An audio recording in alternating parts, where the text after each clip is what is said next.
Hello મિત્રો, કેમ છો બધાય? બધાને જય શ્રી કૃષ્ણ.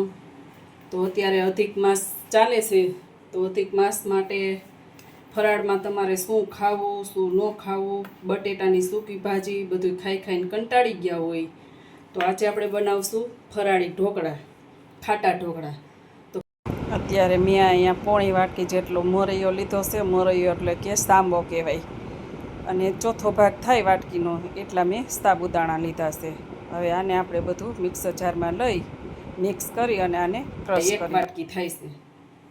તો હવે આને આપણે મિક્સર જારમાં લઈ અને થોડા એવા ક્રશ કરી લેવાના છે. તો આને પહેલાં આપણે ક્રશ કરી લઈ. આપણે પાવડર થઈ ગયો છે, એક બાઉલમાં લઈ લઈ. જો દરદરો રાખવાનો છે, એકદમ ફાઇન પેસ્ટ પાવડર નથી બનાવવાનો, આપણે થોડુંક એવો કરકરો રહેવા દેવાનો. હવે આની અંદર આપણે મીઠું સ્વાદ મુજબ ઉમેરશું, જેટલું તમે ખારું ખાતા હોય એ પ્રમાણે.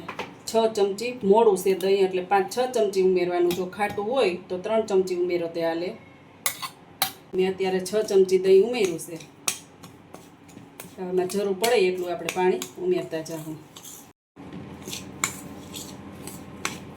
અત્યારે જો મેં વાટકીનું માપ લઈ લીધું છે. આ 1 વાટકી પાણી છે. આપણે કેટલું જોશે એ હું કહીશ તમને.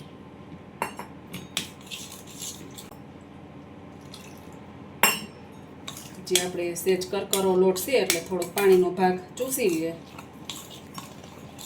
હજી જરૂર પડશે પાણીની, અને પછી હું કહીશ. અત્યારે તો મારે અડધી વાટકી જેટલું પાણી જોયું છે.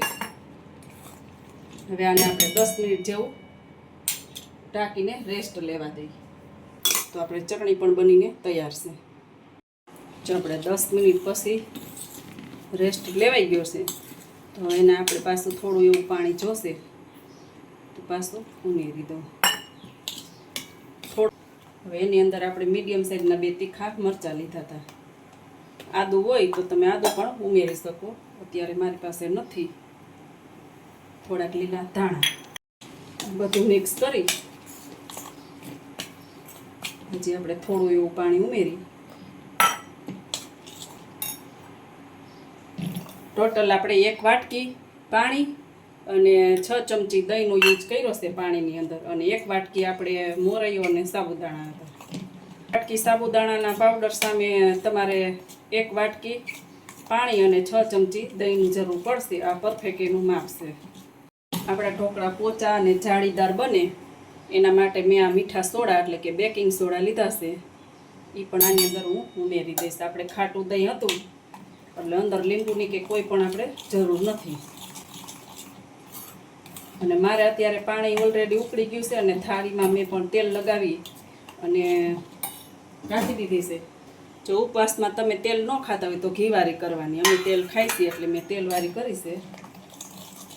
એક્ટિવેટ થઈ ગયા છે. હવે થાળીમાં ટ્રાન્સફર કરી લઈ. એમાં રહી ગયા છે. હવે આપણે એને ગેસ ઉપર રાખી દઈએ.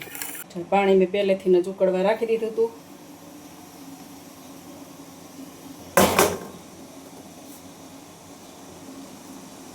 થી 15 મિનિટ જેવું રહેવા દેશું. હવે આપણે ચેક કરી જોઈએ ઢોકળા થઈ ગયા છે કે નહીં. આપણી ચોખ્ખું ક્લીન આવે છે એટલે આપણા ઢોકળા એમ કે થઈ ગયા છે.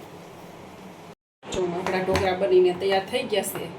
હવે આને આપણે 10 થી 15 મિનિટ ઠરવા દેવું. ત્યાં સુધીમાં આપણે આનો વઘાર કરી લઈએ. આપણી ડીશ ઠરી ગઈ છે, અને આવી રીતે ફરતી કડે આપણે ચપ્પુ લગાવી દઈએ. હવે એના પીસ કરી લઈએ.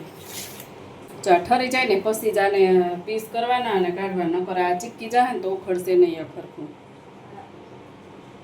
તેલ થઈ ગયું છે તો થોડો એવો વઘાર કરી નાખીએ. આપણે લીમડાના પાન બધા હટાવી દઈએ. સ્પ્રિંકલ કરી લઈએ. ધાણા,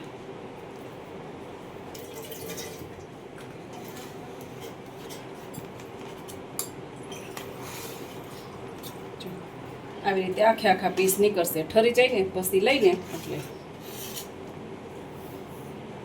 વિડીયો ગમ્યો હોય તો લાઈક શેર સબસ્ક્રાઈબ કરી દેજો, અને જાજામાં જાજો શેર કરજો, જેથી કરીને બધા સુધી પહોંચી શકે વિડીયો. તો આપણે ડીશને સર્વ કરી લઈએ.